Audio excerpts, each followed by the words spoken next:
आप देख रहे हैं न्यूज नंबर 1 चैनल मालेगांव।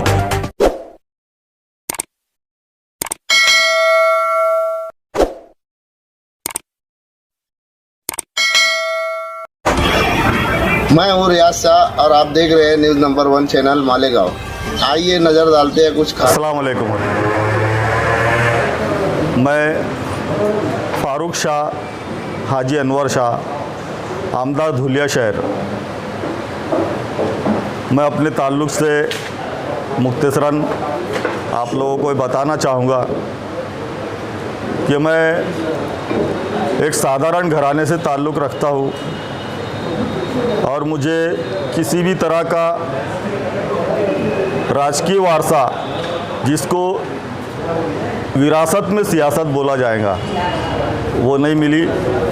अल्हम्दुलिल्लाह मैंने अपनी मेहनत को लेकर समाजी खिदमत को अंजाम देना शुरू किया। उस बिना पर जिस वक्त हमारे धुलिया में नगर पालिका थी, उस वक्त मैं नगर सेवक कह के चुनकर आया। फिर उसके बाद महानगर पालिका यानी म्यूनसिपल कॉरपोरेशन अमल में आई। उस वक्त भी मैं एज ए कॉरपोरेटर एक कॉरपोरेटर करके चुन के आया। 2 मरतबा मैं नगर सेवक रह चुका हूँ। उसके बाद एक मरतबा मैं धुलिया महानगर पालिका का डिप्टी मेयर रह चुका हूँ।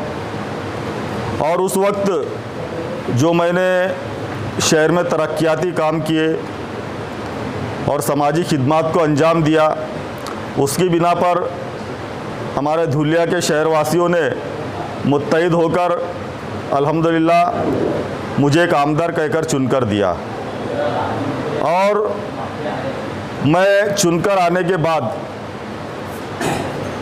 समाजी खिदमत को और शहर की तरक्याती कामों को अपना फ़र्ज़ अव्वल समझकर काम करता हूँ।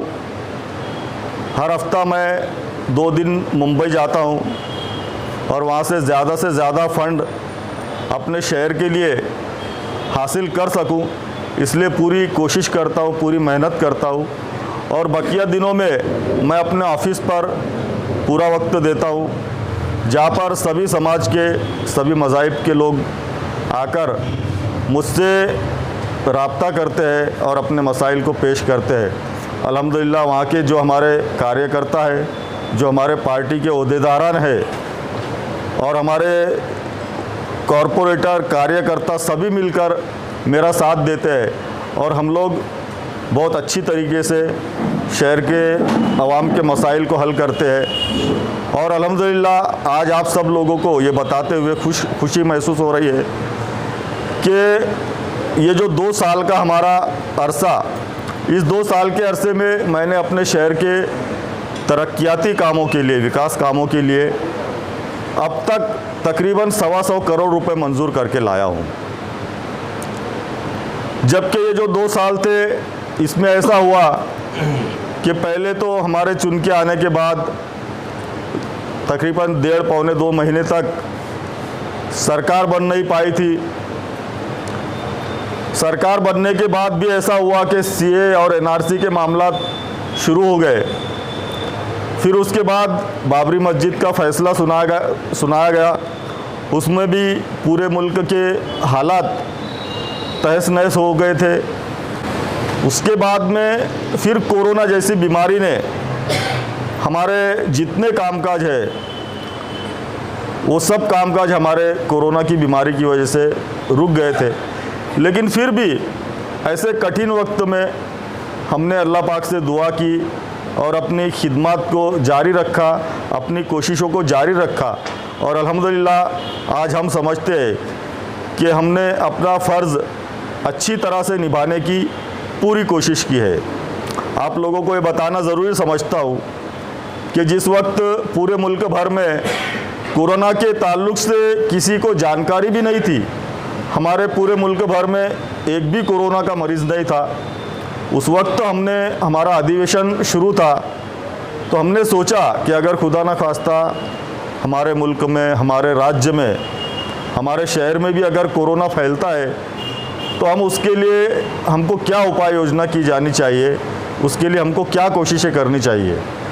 फिर हमने सोचा कि उसके लिए सबसे पहले तो हमको एक लेबोरेटरी टेस्ट जो जहाँ पर टेस्ट होते हैं वो लेबोरेटरी हमको मंजूर कर लेनी चाहिए, क्योंकि हमारे जो आसपास के चारों अजला है, जिसमें नंदुरबार ज़िला है, धुलिया ज़िला है, नासिक ज़िला है और जलगांव ज़िला है, ऐसे चारों ज़िलों में VDRL लैब जिसको हम बोलते हैं, जहाँ पर कोरोना की जांच होती है, ये नहीं था। तो हमने उस वक्त उच्च शिक्षण मंत्री अमित भैया देशमुख से मुलाकात करके उनको एक मकतूब पेश किया तहरीरी, और उनसे ये कहा कि हमको एक VDRL लैब हमारे धुलिया शहर के हीरे मेडिकल कॉलेज में लगाना है। उन्होंने हमारी बात को मंजूर किया और अल्हम्दुलिल्लाह हीरे मेडिकल कॉलेज में VDRL लैब हमने नस्ब करवाया, जिसका फ़ायदा अभी पिछले वक्त में मैं समझता हूँ कि सिर्फ धुलिया ही नहीं और सिर्फ मालेगांव ही नहीं बल्कि आसपास के जितने ज़िले हैं उन सबको वहाँ पर उसका फ़ायदा हुआ। और यहाँ के जितने भी मरीज़ थे उनका जो टेस्ट हुआ करता था हमारे धुलिया शहर के हीरे मेडिकल कॉलेज में, जो हमने VDRL लैब नस्ब किया है, उसी में ये सब जांच हुआ करती थी।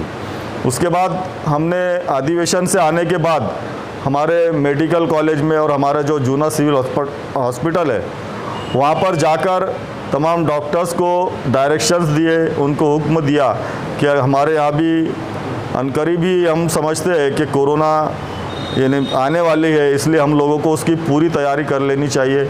और हमने बेहतरीन क्वारंटाइन सेंटर वगैरह शुरू करवाया। उसके बाद में जो लॉकडाउन शुरू हुआ उस वक्त गरीबों की बहुत खस्ता हालत हो चुकी थी। उस वक्त यहाँ हमारे साथी वसीम अकरम साहब, हमारे शहबाज, ये सब मौजूद है।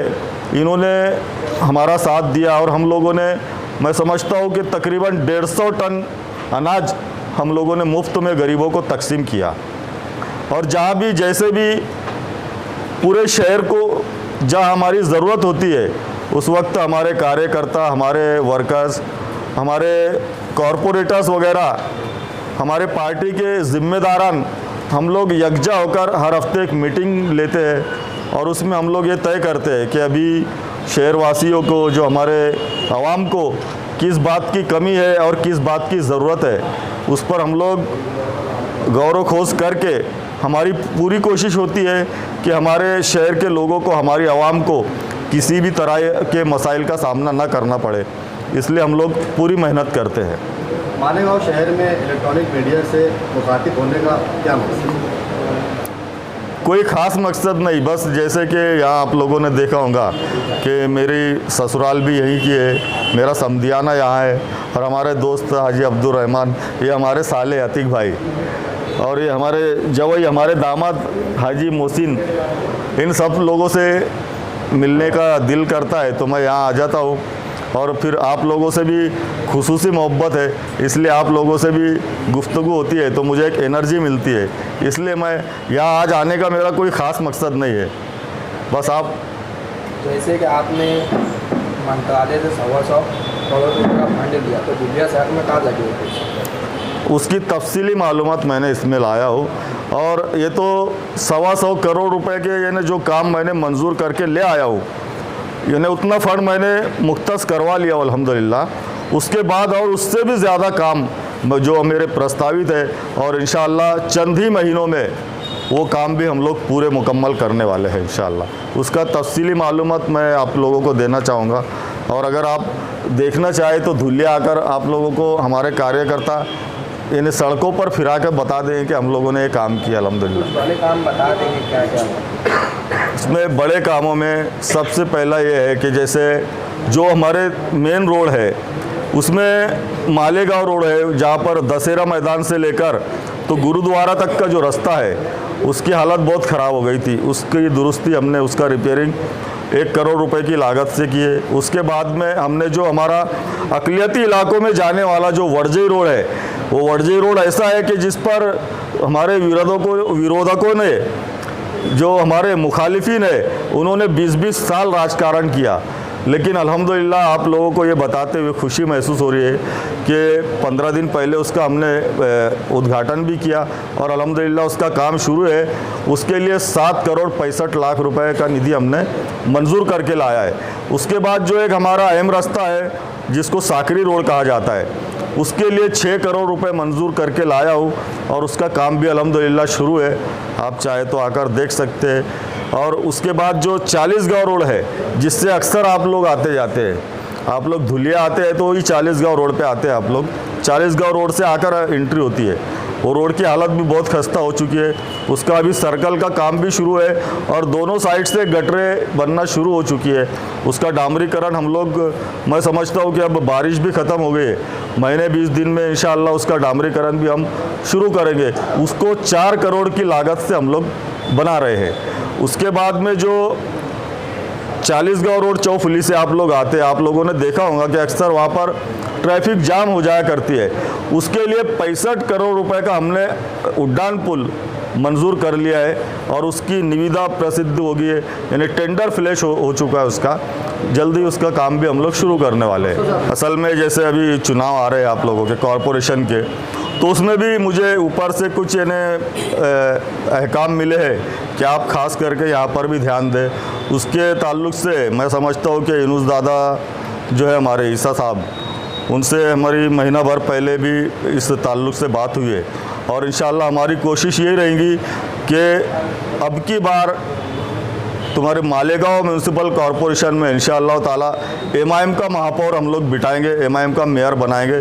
इस तरीके से हम लोग इंशाअल्लाह यहाँ पर लड़ने वाले हैं। मैं आपको पहले भी बताया कि मैं किसी के ताल्लुक से बात करना मुनासिब नहीं समझता, लेकिन हम लोग पार्टी के मुखलिस हैं और इंशाअल्लाह ताला हम लोग एमआईएम का काम करेंगे और एमआईएम के ज़्यादा से ज़्यादा कॉरपोरेटर्स चुन के आए, इसके लिए हम लोग पूरी कोशिश करें। शाह बिरादरी के ताल्लुक से अभी हमने देखा कि कुछ दिनों से, मैं समझता हूँ कि महीने भर से कुछ अखबारात में तस्वीरें आ रही है कि यहाँ के जो साबिक एमएलए है शेख आसिफ, वो जयंत पाटिल जो है हमारे जल संपदा मंत्री, उनको मकतूब पेश कर रहे हैं, उनको निवेदन दे रहे हैं, जबकि जयंत पाटिल का और ये हमारे जो शाह बिरादरी के जो वैलिडिटी सर्टिफिकेट वगैरह है, इससे उनका दूर दूर तक कोई ताल्लुक़ नहीं। उसके बाद जो अन्न पुरवठा मंत्री आते हैं छगन भुजबड़ साहब, उनको भी वो यही मकतूब पेश करते हैं, जबकि उनका भी इस मामले से दूर दूर का ताल्लुक़ नहीं। अच्छा, दूसरी बात मैं ये कहना चाहूँगा कि ये जो दोनों बाप बेटे हैं शेख रशीद और शेख आसिफ साहब, इन दोनों ने, मैं उनको एक सवाल ये पूछना चाहूँगा कि अगर आप शाह बिरादरी के जो मसाइल है, जैसा कि जाति के दाखिले और वैलिडिटी सर्टिफिकेट, ये मिलने में दुश्वारियाँ ख़त्म हो जानी चाहिए। अगर आप इस काम को कर सकते हो तो फिर पिछले 15 सालों तक आप लोगों ने, आप दोनों बाप बेटों ने शाह बिरादरी के लोगों को क्यों बेवकूफ़ बनाया, ये सवाल मैं पूछना चाहूँगा। और अगर आप 15 साल में ये काम नहीं कर पाए तो फिर आज आप उसके लिए बार बार मकतूब पेश कर रहे हैं। आप असल में उनको ये सब मालूम हो चुका है कि पिछले 1.5 साल से मैं अल्हम्दुलिल्लाह पूरी ताकत से ये काम कर रहा हूँ और अब तक उस काम की लाइन नहीं लगी थी, लेकिन पिछले साल इसी नवंबर के महीने में ये हाजी अब्दुल रहमान साहब, हमारे कॉरपोरेटर हाजी अनीस साहब इस बात के गवाह है कि हमने सह्याद्री अतिथि गृह पे एक मीटिंग ली थी, जिसमें सामाजिक न्याय मंत्री धनंजय मुंडे साहब की अध्यक्षता में हमने वो मीटिंग ली थी और उसमें एलएनजीडी के जिम्मेदारान थे, बार्टी के जिम्मेदारान थे। अब ये बार्टी और एलएनजीडी क्या होती है, आप ये दोनों बाप बेटों को पूछेंगे। एलएनजीडी बोले तो लॉ एंड जुरिस्डिक्शन डिक्शन, और बार्टी बोले तो Baba Saheb Ambedkar research and technical institute.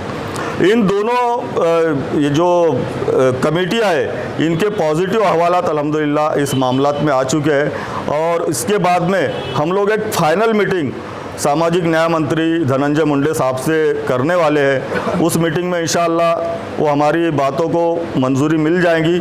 उसके बाद ये मामला कैबिनेट में जाकर और जो हमारे जितने मसाइल हैं इंशाअल्लाह ताला हम उसको हल करने की पूरी कोशिश कर रहे हैं। और मुझे अपनी मेहनत पर और अल्लाह पाक की ज़ात पर पूरा भरोसा है, अल्हम्दुलिल्लाह मैं ये कर पाऊँगा। और मैं इन लोगों को ये बोलना चाहूँगा कि अब आप लोगों ने जो बेवकूफ़ बनाया, बेवकूफ़ बनाने की ज़रूरत नहीं, अल्हम्दुलिल्लाह हम लोग सक्षम है और ये काम हम लोग करके लेंगे इंशाअल्लाह ताला। देखिए ये सब बातें तो मैं समझता हूँ कि हर तरफ होती है, हर मतदार संघ में ऐसा होता है।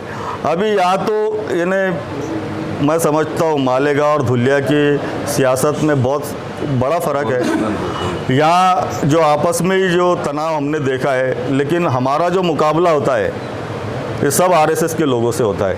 आप लोगों को ये बताना चाहूँगा कि जो मेरे सामने जो गिरे अनिल गोटे जो आरएसएस के वो अभी राष्ट्रवादी कांग्रेस में है और बड़ी यानी पोस्ट पे अच्छे ओहदे पर है। उसके बाद में जो दूसरे है जो हिलाल माड़ी करके जो चौथे नंबर पे थे मेरे सामने, एक वो है। उसके बाद जो कांग्रेस के जो यहाँ आपके यहाँ से जिन्होंने खासदार की लड़ी थी कुणाल पाटिल, अभी वो बहुत ज़्यादा हम लोग से हसद कर रहे हैं। और उसकी वजह ये है कि हम लोग को अल्लाह पाक ने बहुत कम वक्त में कामयाबी दी और अल्हम्दुलिल्लाह उनके बाप दादाओं ने इतना फंड नहीं लाया था अपने मतदार संघ के लिए और इतने काम नहीं किए थे, तो उन लोगों को भी बहुत ज़्यादा हम लोगों से हसद है। तो ये सब लोग मिलकर अपने अपनी पार्टी के वज़रा जो है उनसे यानी गुफ्तगू करते हैं, वहाँ जाकर उनको निवेदन देते हैं, मकतूब देते हैं कि इस आमदार के फारूक शाह के कामों को रोक दिया जाए, उनको निधि नहीं दिया जाए। ऐसा हर तरह होता है, लेकिन अपनी काबिलियत पर हम लोगों को यकीन और अल्लाह की ज़ात पर भरोसा होना चाहिए। अल्हम्दुलिल्लाह काम होते हैं। और मैंने तो आज तक ये महसूस नहीं किया हूँ कि मैं कोई दूसरी पार्टी का हूँ और किसी दूसरी पार्टी की यहाँ पर सत्ता है, ऐसा मुझे अभी तक एहसास नहीं हुआ। अल्हम्दुलिल्लाह मेरे जो भी काम है उसमें मैं समझता हूँ कि जो 100 काम है तो उसमें 80% मुझे कामयाबी अल्लाह पाक ने दी है। डॉक्टर साहब, आप मजलिस के एमएलए हो और यहाँ पर भी मजलिस का आप ही के पार्टी के एमएलए, तो आपको जैसे यहाँ पर नॉर्थ महाराष्ट्र के सदर भी यहाँ के एमएलए भी यहाँ मजलिस, तो उसके बावजूद शाह बिरादरी के मसाइल के हल करने के लिए आपको आना पड़ा, तो कहीं ऐसा नहीं कि यहाँ की मजलिस कमज़ोर है? यहाँ मैं शाह बिरादरी के मसाइल हल करने के लिए नहीं आया हूँ और ना ही मैं सिर्फ शाह बिरादरी का एमएलए हूँ। पहले तो आप ये समझ लो कि अल्हम्दुलिल्लाह जिस वक्त मैं धुलिया से भी जब चुनकर आया, मैंने उस वक्त भी ये कहा था कि मैं किसी एक मखसूस बिरादरी का या मखसूस समाज का या मखसूस तबके का आमदार ना होते हुए मैं सभी का आमदार हूँ, सभी का एमएलए हूँ। तो मैं यहाँ पर किसी एक जाति के यानी जो मामला थे उसको हल करने के लिए नहीं आया। मैं आप सब लोगों से मुलाकात करके आप सब लोगों के साथ चाय पीने के लिए आया। इस वीडियो को लाइक करें, हमारे चैनल को सब्सक्राइब कर बेल आइकन जरूर प्रेस करें